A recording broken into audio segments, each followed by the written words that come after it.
যে এটা একটা ন্যারেটিভ দাঁড় করানোর চেষ্টা করা হচ্ছে। বলেছেন একটি মাত্র রাজনৈতিক দল কেবলমাত্র ডিসেম্বরের মধ্যে নির্বাচন চাইছে। আমি যদি বিএনপির সাথে যে দলগুলো 31 দফায় সামিল হয়েছে সেই দলগুলোর সংখ্যাও ধরি, তাহলেও এটা 25-এর বেশি, 28-29টি। আজকে দেখলাম রুহিন হোসেন প্রিন্স বলছেন যে 55টি দলের নাম বলা যাবে যারা ডিসেম্বরের মধ্যে নির্বাচন চাইছে। এখন 55টি দলের নাম বলার চেয়ে অনেক বেশি সহজ যদি আমরা বলি কোন দলগুলো নির্বাচন চাইছে না। আমরা দেখতে পাচ্ছি ছাত্রদের যে নতুন রাজনৈতিক দল গঠিত হয়েছে কেবলমাত্র তারাই নির্বাচন ডিসেম্বরে চাইছে না, এবং এই দলটির এখনো নিবন্ধন হয়নি।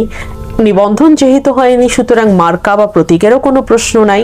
সুতরাং এই দলটি কে আপনি নির্বাচনের মাঠে আসলে কতটুকু গুরুত্ব দিয়ে বিবেচনায় নেবেন সেটাও একটি বড় প্রশ্ন। এর বাইরে আমরা জামাতে ইসলাম থেকে শুরু করে অন্যান্য যে রাজনৈতিক দলগুলো, ইনক্লুডিং আমাদের একেবারে চরম দক্ষিণপন্থী দল থেকে শুরু করে একেবারে বামপন্থী দলগুলো পর্যন্ত সকলেই কিন্তু ডিসেম্বরের মধ্যে বা অ্যাজ সুন অ্যাজ পসিবল নির্বাচনের কথা বলছে। সো এই জায়গা থেকে যদি আমি বলি, আমি যদি একপাশে সরিয়েও রাখি যে BNP is the largest political party, আমি যদি একপাশে সরিয়েও রাখি যে বিএনপির বর্তমানে যেই কর্মী সমর্থক এবং ভোটার আছে সেটি আসলে বাংলাদেশে চোখ বন্ধ করে আগামীতে যদি একটি মোটা দাগে সুষ্ঠু নির্বাচন হয়, বিএনপি 3/4 বেশি মেজরিটি নিয়ে সংসদ যাবে। এটাকে যদি আমরা সরিয়েও রাখি, ডক্টর ইউনূসের কথা অনুযায়ী যদি আমরা কেবলমাত্র দলের সংখ্যার দিকেই লক্ষ্য করি, তাহলেও কিন্তু আমরা দেখব একটি মাত্র দল ছাড়া অন্য কোনো দল কিন্তু নির্বাচন চাইছে না, বিষয়টি তেমন নয়, এবং সকলেই চাইছে ডিসেম্বরের মধ্যেই নির্বাচনটি হয়ে যাক। এখন ওই দলটি যেটি নির্বাচন এই মুহূর্তে চাইছে না, সেই দলটির ব্যাপারে ডক্টর ইউনূস শুরু থেকেই অত্যন্ত স্নেহপ্রবণ, অত্যন্ত মানে দলটির অভিভাবক সুলভ একটি জায়গাতেই তিনি শুরু থেকেই অবস্থান করছেন। সো সেই জায়গা থেকে ওনার কাছে এখন মানে এক ধরনের ব্লাইন্ডনেস কাজ করতে পারে, কিন্তু বাস্তবতা হচ্ছে যে ওই দলটি বাদ দিয়ে সকলেই নির্বাচন ডিসেম্বর। পরবর্তীতে আবার এই নির্বাচনের দিনক্ষণ নিয়ে যে একটা বিরোধ এবং এটা প্রকাশ্য, এটা হওয়াটা অনাকাঙ্ক্ষিত, কারণ আমরা সবাই নির্বাচন চাই। নির্বাচনের জন্য দীর্ঘ 16 বছর অপেক্ষা, মাঠের এত অত্যাচার নির্যাতন, তারপরে কিন্তু আমরা ওই পাতানো ভোটে পা দিইনি। এখন গত অগস্টে গণ আন্দোলনের মুখে ফাঁসির স্বৈরশাসক পালিয়ে গেছে, তারপরে স্বাভাবিকভাবে রাজনৈতিক কর্মীরা একটা নির্বাচিত সরকার নির্বাচনের দিকে যেতে চাবে, এটা স্বাভাবিক। সেখান থেকে এখন যে সময়টার মধ্যে নির্বাচন ডিমান্ড করা হচ্ছে ডিসেম্বর, তা তো প্রায় 14 মাস, তো 16 মাস।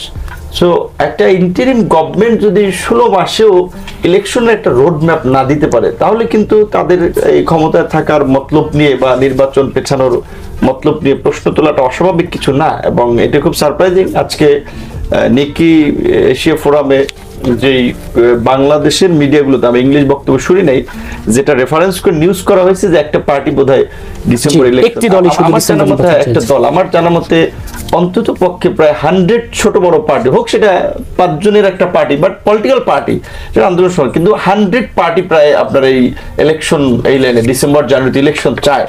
তাহলে এই কথাটাও কিন্তু রুমিন ফারহানা বলছেন বরং একটি দলে আসলে নির্বাচন ডিসেম্বরে চাইছে না, এইটা বরং রাইট কথা হতে পারে। বিকজ একটা শুরুতে নতুন পার্টি ছেলেদের তৈরি হয়েছে, ওদের রাজনীতি বুঝতে, সংগ্রহ গুছাইতে, এমনকি নিবন্ধন পাওয়ার জন্য যে কর্মযোগ্য মঞ্জু ভাইরা নিবন্ধন পেয়েছে, আমরা ওইটার জন্য 1 বছর লাগার কথা। তো তাহলে তাদের জন্য বছর আরো 2-3 বছর সময় লাগতে পারে, কিন্তু তারা নবীন আসছে, মাঠে রাজনীতি করুক, বুঝুক, তৈরি হোক, এখনই তাদের জন্য নির্বাচন পিছাই দিতে হবে, এটা কোনো যৌক্তিক বিষয় না। সেক্ষেত্রে এটা ঠিক আমরাও যেটা লক্ষ্য করছি নির্বাচন, এবং সাকিব ভাই যেটা চমৎকার কথা বলেছে যে শুরুর দিক থেকে আমরা এই বক্তব্যগুলো প্রতিনিয়ত টকশোতে বলতেছি, সংস্কার বিচার আমরা কিন্তু সবাই চাই। বিচার তো 6 মাসের প্যাকেজে আপনি শেষ করতে পারবেন না, এটা একটা টাইমের দরকার।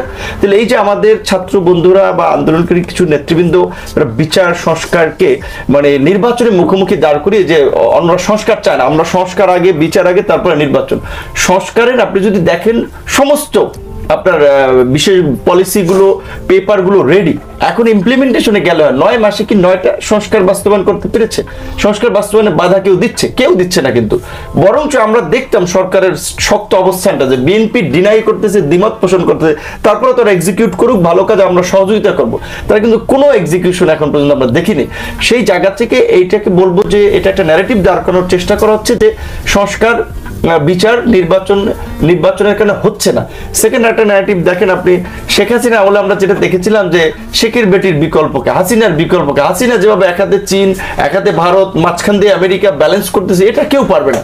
এই সমস্ত ন্যারেটিভ যখন দাঁড় করানোর চেষ্টা করা হচ্ছে, এখন স্যারের পদত্যাগ নিয়ে আমরা আশা করি না তিনি পদত্যাগ করবেন, এবং তিনি আসলে এই ধরনের পরিস্থিতিতে পড়েছিলেন কিনা বা সিদ্ধান্ত নিয়েছিলেন কিনা এটা আমরা মিটিং এর পরে বুঝতে পারিনি। মিটিং এ তো আমি ছিলাম, কিন্তু এইটাকে যে সামনে এনে একটা ইমোশনকে ক্যাশ করার জন্য যেভাবে সার্কুলেট করা হয়েছে যে তিনি পদত্যাগ করতেছেন কেন, রাজনৈতিক দলের চাপে বা নির্বাচনের চাপে, এটা একেবারেই একটা ব্ল্যাকমেইলিং আমি বলবো। যে সো এই জায়গা থেকে আমরা যেটা বলবো যে সেই মিটিংয়ে আমরা স্পষ্টভাবে স্যারের কাছেও জানতে চেয়েছি, স্যার একটা ইলেকশনের মাস আপনি সুনির্দিষ্ট করেন, যেহেতু আমাদের সবার ডিমান্ড, নট অনলি বিএনপি, আমাদের একটা ডিমান্ড।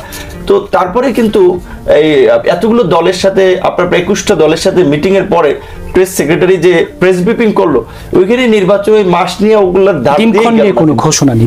এই আলোচনায় আবার আসছে 44তম শাহাদাত বার্ষিকী।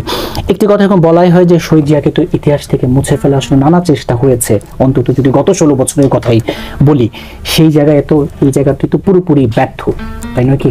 একদমই ব্যর্থ। এবং এই গত কয়েক বছরে বাংলাদেশে যা হয়েছে সেটা আবারও নতুন করে প্রমাণ করেছে যে আপনি যতই চেষ্টা করেন না কেন, যত শক্তি ব্যবহার করেন না কেন, যত লক্ষবারই আপনি একটি মিথ্যাকে বলেন না কেন, তাতে কিছুই যায় আসে না। সত্য তার স্বমহিমায় উদ্ভাসিত হয় এবং হবে, এটাই নিয়ম।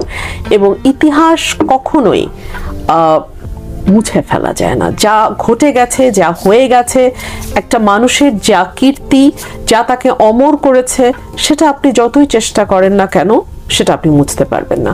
বাংলাদেশ যতবার ক্রান্তি লগ্নে গেছে, বাংলাদেশ যতবার তার টার্নিং পয়েন্টে পৌঁছেছে, ততবারই আমরা দেখেছি শহীদ প্রেসিডেন্ট জিয়াউর রহমান, তার পরিবারের, তার স্ত্রী, প্রিয়তমা স্ত্রী দেশনেত্রী বেগম খালেদা জিয়া, এবং পরবর্তীতে তার সন্তান জনাব তারেক রহমান কিন্তু হাল ধরেছেন। এবং বাংলাদেশের মুক্তিযুদ্ধের সময় যখন একটি ঘোষণার অপেক্ষায় পুরো জাতি, তখন সেই দায়িত্ব কিন্তু কোনো রাজনীতিবিদ তার কাঁধে তুলে নেন নাই। সেই দায়িত্ব তুলে নিয়েছিলেন একজন মেজর, যিনি ঘোষণা দিয়েছিলেন যে উই রিভল্ট, এবং তারপরেই পুরো বাংলাদেশ মুক্তিযুদ্ধে ঝাঁপিয়ে পড়ে। এবং তার যে অবদান মুক্তিযুদ্ধে, তার স্বীকৃতি স্বরূপ তিনি বীরুত্তম, জীবিত থাকা অবস্থায় সর্বোচ্চ যেই খেতাব, সেই বীরুত্তম খেতাবে তিনি ভূষিত হন। তিনি সেক্টর কমান্ডার ছিলেন, তিনি রণাঙ্গনের মুক্তিযোদ্ধা ছিলেন, এবং পরবর্তীতে আবারও যখন ইতিহাসের বাঁকে তাকে আবারও দায়িত্ব গ্রহণ করতে হয়, তখনও কিন্তু তিনি মাত্র 3.5 বছর সময় পেয়েছেন। এবং সেই 3.5 বছরের মধ্যে তিনি বাংলাদেশকে আজকে যে আধুনিক বাংলাদেশ আমরা দেখছি, সেটার ভিত্তি তিনি স্থাপন করে দিয়ে গিয়েছিলেন। তিনি কৃষিতে বিপ্লব এনেছেন, তিনি শিল্পে বিপ্লব এনেছেন, এবং আজকে বাংলাদেশের অর্থনীতি যে রেমিটেন্স এবং গার্মেন্টসের উপরে দাঁড়িয়ে আছে, এই দুটোই, রেমিটেন্স এবং গার্মেন্টস দুটোই কিন্তু শহীদ প্রেসিডেন্ট জিয়াউর রহমানের সময় তার হাত দিয়ে এটা সূচিত হয়। তার খাল কাটা কর্মসূচি একটা বিরাট বিপ্লবের মতন কাজ করেছে। এবং মাত্র 3.5 বছর আপনি চিন্তা করে দেখুন, একজন রাষ্ট্রনায়ক যিনি কোনোদিন রাজনীতি করেন নাই, যিনি কোনোদিন রাজনীতিবিদদের যে সবচেয়ে বড় অস্ত্র, ভীষণ রকম বাগ্মিতা যেটা, সেটা কিন্তু ওনার ছিল না, এবং উনি সেই দিকে জানো নাই, উনি করেছেন। হি ওয়াজ আ ডুয়ার। উনি কাজ করেছেন, কাজের মাধ্যমে মানুষের কাছে পৌঁছেছেন, কাজের মাধ্যমে দেশটিকে তলাবিহীন ঝুড়ি থেকে একটি উন্নয়নের মহাসড়ক যেটা, সেখানে তিনি বাংলাদেশকে তুলে নিয়ে গিয়েছেন, এবং মাত্র 3.5 বছরে। এবং বাংলাদেশে কোনো নেতার, কোনো রাজনীতিবিদের মৃত্যুর পরে এত কান্না, এত শোক, এত হাহাকার, এত মানুষের আহাজারি আর কোনোদিন কোনো নেতার ভাগ্যে সেটি হয়নি। এই যে আমরা শহীদ প্রেসিডেন্ট জিয়াউর রহমানকে দেখেছি, এবং সেই সময় বিদেশি মিডিয়াগুলোতে যে নিউজ প্রকাশিত হয়েছে সেগুলো যখন আমি দেখেছি, আমি ঘেঁটেছি, আমি তখন দেখেছি যে প্রতিটি দেশ, বিশ্বের প্রতিটি দেশ তারা এক বাক্যে স্বীকার করে নিয়েছে যে বাংলাদেশকে একটি অন্যরকম চেহারা শহীদ প্রেসিডেন্ট জিয়াউর রহমান দিতে পেরেছিলেন, এবং গণমানুষের নেতা হিসেবে কোনো কথা না বলে কেবলমাত্র তার কাজের মধ্যে দিয়ে তিনি বাংলাদেশের কোটি মানুষের হৃদয়ে জায়গা করে নিয়েছেন।